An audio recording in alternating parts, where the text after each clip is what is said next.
আসসালামু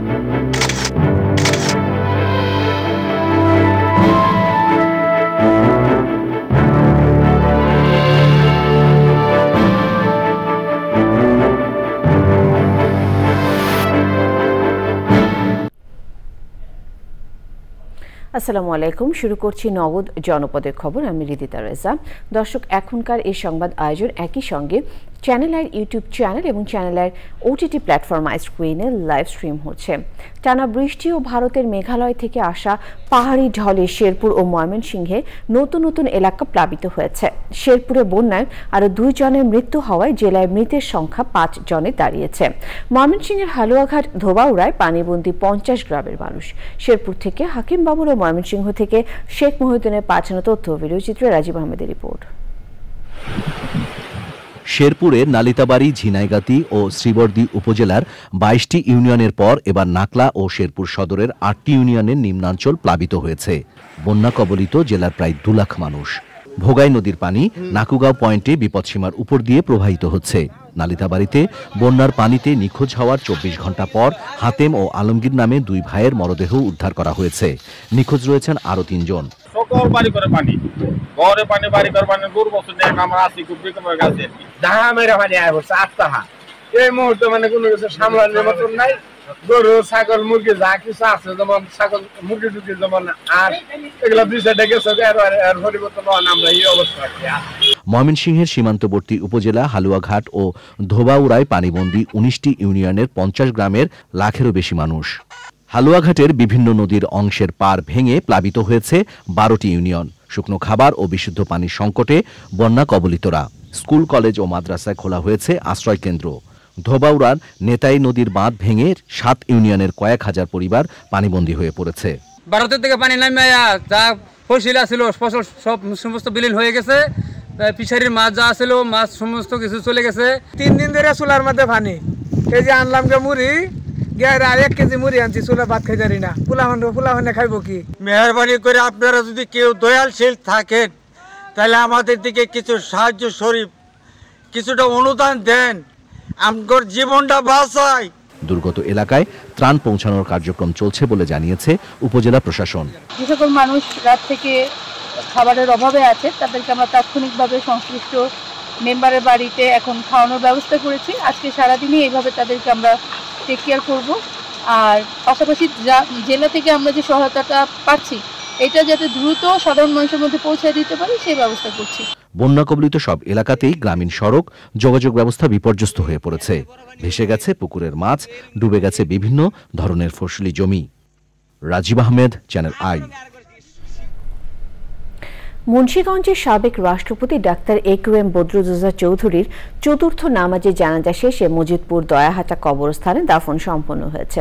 এর আগে সাবেক রাষ্ট্রপতি ডাক্তার AQM বদরুদ্দোজা চৌধুরীর 3য় নামাজে জানাজা অনুষ্ঠিত হয়। সকাল 10:15টার দিকে মুন্সিগঞ্জের শ্রীনগর উপজেলা স্টেডিয়ামে তার জানাজায় অংশ নেন উপজেলা প্রশাসনের কর্মকর্তা, বিভিন্ন রাজনৈতিক দলের স্থানীয় নেতাকর্মী সহ হাজারো মানুষ।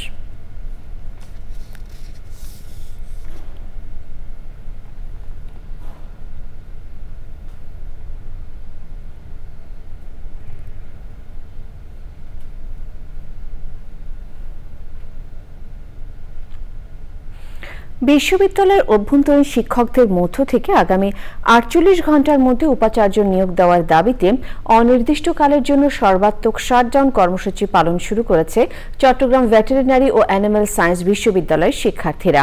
এই কর্মসূচির অংশ হিসেবে অভ্যন্তরীণ শিক্ষকদের মধ্য থেকে উপাচার্য নিয়োগ না দিলে লাগাতার সড়ক ও রেললাইন অবরোধের মতো আরও কঠিন কর্মসূচি দিবে বলে ঘোষণা দেন শিবাসুর শিক্ষার্থীরা।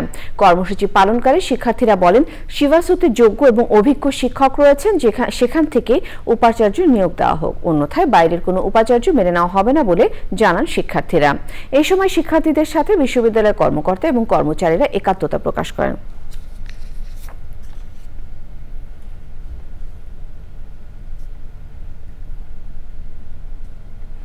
এবারে প্রতিনিধি পাঠানো তথ্য ভিডিওচিত্র নিয়ে আলবক্সিদের রিপোর্ট।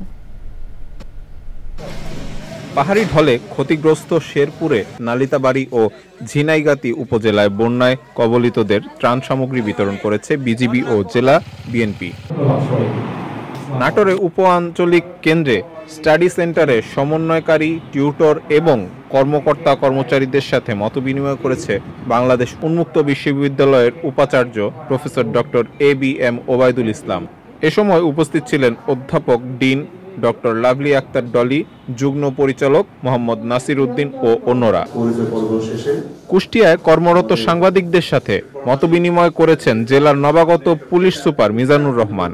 সভায় দুর্গাপূজা ও বাউল সম্রাট ফকির লালন শাহের তিরোধান দিবসে অনুষ্ঠানের নিরাপত্তার বিষয়ে গুরুত্ব দেন পুলিশ সুপার। ময়মনসিংহে মারধর, হামলা, লুটপাট, ভয়ভীতি প্রদর্শন ও সন্ত্রাসী কার্যকলাপের প্রতিবাদে সংবাদ সম্মেলন করেছে ভুক্তভোগী পরিবার। কক্সবাজারে ইসলামী আন্দোলনের প্রাক্তন সাথী ও সদস্যদের নিয়ে জামায়াতে ইসলামের প্রীতি সমাবেশ হয়েছে। সমাবেশে প্রধান অতিথি ছিলেন জামায়াতে ইসলামীর assistant secretary general AHM Hamidur Rahman Azad. নোয়াখালীর বেগমগঞ্জে কুড়িপাড়ায় বন্যাত্ম ক্ষতিগ্রস্তদের ত্রাণ সহায়তা দিয়েছে Dhaka university alumni association, Australia Sydney শাখা ও আব্দুর রাজ্জাক ওয়েলফেয়ার সোসাইটি। এ সময় 300 পরিবারকে ডাল, চাল, আলু, তেল, ঔষধ সহ নিত্য প্রয়োজনীয় জিনিস দেয়া হয়। দুর্গাপূজায় ফিরোজপুরে বিভিন্ন পূজা মণ্ডপ পরিদর্শন করেছে পুলিশ সুপার খান মোহাম্মদ আবু নাসের। ফিরোজপুরে এবার 458টি মন্দিরে দুর্গাপূজায় উদযাপনের প্রস্তুতি চলছে। সাভারে আশুলিয়া থানা বিএনপির সাধারণ সম্পাদক আব্দুল গফুর মিয়া নামের দায়ের করা মামলা দেয়ার প্রতিবাদে সংবাদ সম্মেলন করেছে আশুলিয়া থানা বিএনপি। শারদীয় দুর্গাপূজা উপলক্ষে নিরাপত্তা নিশ্চিত করতে কুমিল্লার 14 গ্রাম বাজারে সর্বজনীন কেন্দ্রীয় কালী মন্দিরে পরিদর্শন করেছে বিজিবির sector commander colonel Mohammad Rezaul Karim. এবার কুমিল্লায় 122টি পূজা মণ্ডপে নিরাপত্তার 82 প্লাটুন বিজিবি মোতায়েন থাকবে। রংপুর রেলওয়ে স্টেশনের উন্নয়নে বৈষম্যমূলক আচরণে প্রতিবাদে মানববন্ধন ও সমাবেশ করেছে সাধারণ শিক্ষার্থীরা। তাদের অভিযোগ, দায়িত্বশীল ব্যক্তিরা একাধিকবার রংপুর রেলওয়ে স্টেশন উন্নয়ন ও পর্যাপ্ত ট্রেন বরাদ্দ দেওয়ার আশ্বাস দিলেও তা দীর্ঘদিনও বাস্তবায়ন হয়নি। দুর্গোৎসবে নিরাপত্তায় গাজীপুরে বিএনপির মতবিনিময় সভা ও উপহার বিতরণ করা হয়েছে। সভায় প্রধান অতিথি ছিলেন মহানগর বিএনপির সভাপতি মোহাম্মদ শওকত হোসেন সর্দার। আল মুকসিদ, চ্যানেল আই। বরগুনা পৌরসভার আমতলা পার্ক খাল পুনরুদ্ধারে অভিযান হয়েছে। স্বেচ্ছাসেবী সংগঠন বিডি ক্লিন ও প্রশাসনের কর্মীরা অভিযানে অংশ নেন। সুস্থ ও নির্মল পরিবেশ নিশ্চিতের পাশাপাশি চর্ম ও মশাবাহিত রোগের প্রকোপ কমবে বলে আশা সংশ্লিষ্টদের। হাসান ঝন্টুর তথ্য ও ভিডিওচিত্রে মোশাহিদ রনির রিপোর্ট। কর্তৃপক্ষের দীর্ঘদিনের অব্যবস্থাপনা ও অসচেতন মানুষের যত্রতত্র আবর্জনা ফেলায় ভাগাড়ে পরিণত হয়েছিল বরগুনার একসময়ের প্রবাহমান আমতলা পার্ক খাল। খালের প্রবাহ ফেরানোর পাশাপাশি বাস্তুতন্ত্র পুনরুদ্ধারে প্রায় 3 কিলোমিটারের আবর্জনা ও কচুরিপানা অপসারণ করা হয়। আমরা চাচ্ছি যে বাংলাদেশের কোনো খালই হচ্ছে যে অপরিচ্ছন্ন না থাকুক। পৌর কর্তৃপক্ষের অবহেলার কারণে এই খালটি বসবাস এবং ব্যবহার অনুপযোগী হয়ে পড়ার কারণে এখানে ডেঙ্গুর প্রভাব আমার মনে হয় বেশি বেড়ে যাচ্ছে। টার্গেট হচ্ছে একটা পরিচ্ছন্ন বাংলাদেশ করা, একটা পরিচ্ছন্ন বাংলাদেশ আমরা চাই এবং এখানে যারা স্থানীয় যারা রয়েছে তারা যেন এটা রক্ষণাবেক্ষণ করতে পারে। খালও একটা পরিবেশের কিন্তু অংশ।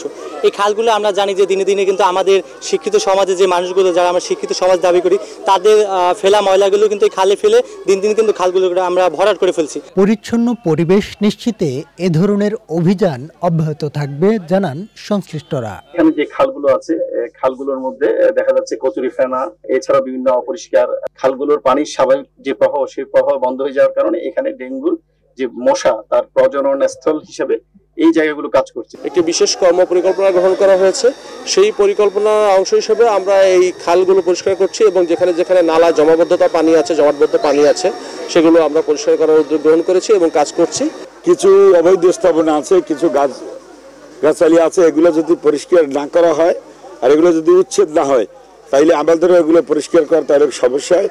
অলরেডি জেলা প্রশাসন আশ্বাস দিয়েছে যে এই অবৈধ স্থাপনা উচ্ছেদের ব্যবস্থা গ্রহণ করবে। ভবিষ্যতের নিরাপদ আবাস করতে সার্বিক পরিচ্ছন্নতা ও সবুজায়নের তাগিদ সচেতন মহলে।